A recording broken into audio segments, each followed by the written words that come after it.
السلام علیکم، welcome to 360 stories YouTube channel. جنہوں نے ہمارا چینل سبسکرائب نہیں کیا وہ پلیز کر لیجئے تاکہ ہماری آنے والی نیو ویڈیوز کا نوٹیفیکیشن آپ کو بار بار مل سکے۔ Thank you. نیا صوبہ کیوں نہیں بنتا؟ پنجاب کے اندر نیا صوبہ کس کی ضرورت ہے، عوام کی یا سیاست دانوں کی؟ سادہ جواب تو یہی ہے کہ دونوں کی ہے بھی ایسا ہی، مگر اس کا استعمال مختلف ہے۔ عوام اپنی پریشانیاں کم کرنے کے لیے صوبہ چاہتے ہیں۔ جنوبی پنجاب والے 650 کلومیٹر سے زیادہ سفر کر کے اپنے مسائل کے حل کے لیے لاہور پہنچتے ہیں۔ ان کی اکثریت لاہور میں اجنبی ہوتی ہے، دفاتر سے روایتی پیشی مل جاتی ہے، طنز کے ساتھ تضحیک کا تڑکا بھی لگا دیا جاتا ہے۔ سائل بے سائل اور بے چارگی کے عالم میں واپس پلٹنے کے علاوہ کوئی راستہ نہیں پاتا۔ ایک عام آدمی کا اس سفر پر خرچ کتنا اٹھتا ہے، وقت کس قدر لگتا ہے، ان باتوں کا احساس کبھی لاہور کے دفاتر میں بیٹھے ہوئے چھوٹے سے بڑے باباؤں کو نہیں ہوا۔ یہی رویہ لاہور میں بیٹھے حکمرانوں کا ہوتا ہے۔ ستم بلائے ستم تو یہ ہے کہ ان پسماندہ علاقوں کے جو منتخب نمائندے لاہور اسمبلیوں تک پہنچتے ہیں وہ بھی نمک کی کان میں جا کر نمک ہو جاتے ہیں۔ صوبہ سیاست دانوں کی ضرورت یوں ہے کہ صوبے کا نعرہ لگانے سے انہیں ووٹ ملتے ہیں۔ ستم کی کہانی یہاں ختم نہیں ہوتی۔ جنوبی پنجاب کے بہت سے سیاست دانوں کو اقتدار کا کلا پہننے کا اتفاق بھی ہوا۔ اقتدار و اختیار کی یہ فرصت طویل بھی ہے اور اہم بھی۔ فاروق خان لغاری صدر پاکستان رہے تو یوسف رضا گیلانی وزیر اعظم کے عہدے پر مطمئن رہے۔ غلام مصطفی کھر کے پاس پنجاب کی پگ گورنی کی صورت میں بھی رہی اور انہیں وزیر اعلیٰ بننے کا موقع بھی ملا۔ شاہ محمود قریشی کے والد گرامی مخدوم سجاد قریشی پنجاب کے گورنر رہے۔ یوسف رضا گیلانی قومی اسمبلی کے اسپیکر رہے۔ انہی کے کزن مخدوم احمد محمود بھی پنجاب کے گورنر رہے۔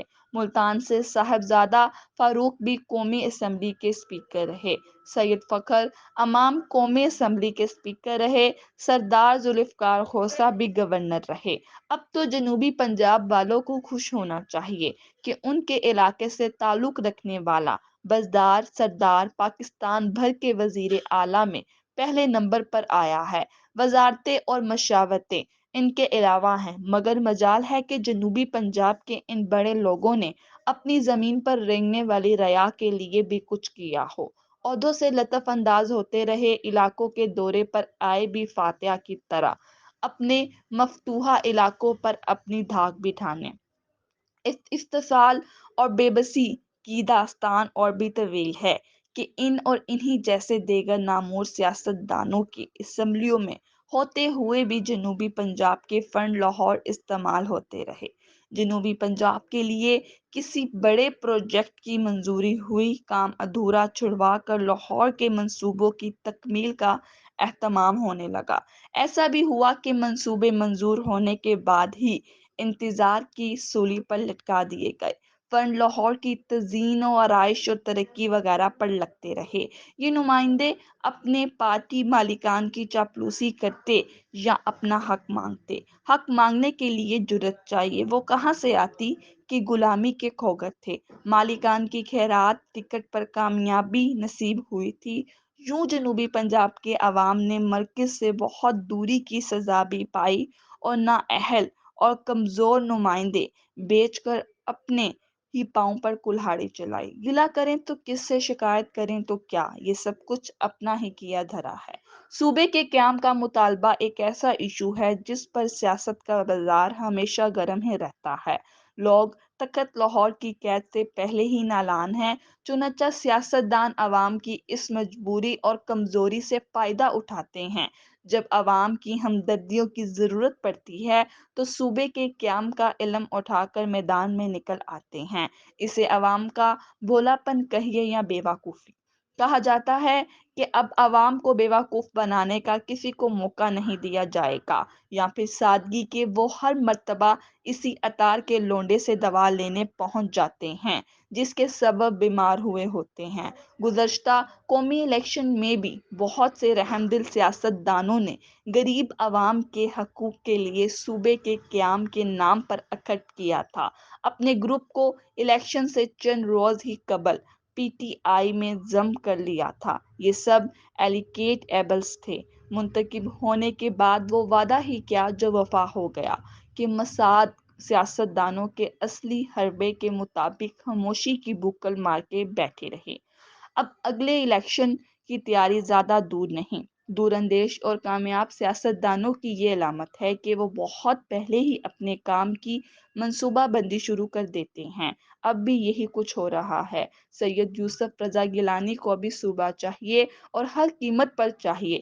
شاہ محمود قریشی بھی صوبے کے طلبگار ہیں۔ مسلم لیگ نون بھی صوبہ چاہتی ہے۔ تینوں بڑی سیاسی پارٹیوں کے قائدین جنوبی پنجاب کو صوبہ بنانے کے نہ صرف سخت حامی ہیں بلکہ علم بردار بھی ہیں۔ یہ سب لوگ صوبہ بنانا چاہتے ہیں، مگر یہ راز ابھی تک فاش نہیں ہو سکا کہ آخر رکاوٹ کون سا دشمن ڈال رہا ہے۔ ان نیک دل اور صاف لوگوں کی نیت پر شک کرنا تو گناہ کبیرہ کے زمرے میں آتا ہے۔ تو وہ کون ہے جو ان صاحبان اقتدار اور قائدین حزب اختلاف کو سازشوں کے جال میں الجھا رہا ہے؟ جو سیاسی جماعتیں عوام میں ذرا کم پیزاری رکھتی ہیں وہ بھی الگ صوبے کی حامی ہیں۔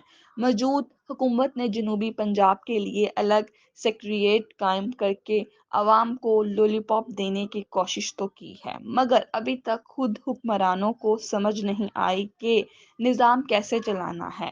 عوام کو کیسے سمجھ آئے گی؟ ویسے بھی جب ڈوری لاہور سے ہی ہلے گی تو اتنے اخراجات کرنے کا کیا فائدہ؟ ابھی تو افسران کی آنا جانا لگی ہوئی ہیں۔ جنوبی پنجاب کی کہانی اپنی جگہ، بہاولپور والے اپنے صوبے کی بحالی کا مطالبہ کر رہے ہیں۔ بہاولپور وہ ڈویژن ہے جس میں قیام پاکستان سے لے کر اب تک 3 اضلاع ہی چلے آ رہے ہیں۔ یہاں نئے اضلاع کی بھی ضرورت ہے اور نئے صوبے کی بھی، مگر سیاستدان عمل کی بجائے صرف نعرے لگانے پر اکتفا کرتے ہیں۔ اگر نعرے لگانے سے ہی عوام انہیں ووٹ دے دیتے ہیں تو انہیں عمل کی ضرورت ہی کیا ہے؟ اور جب عوام صرف نعرے لگانے والوں کو ووٹ دیتے ہیں تو عمل کی توقع ہی کیوں رکھتے ہیں؟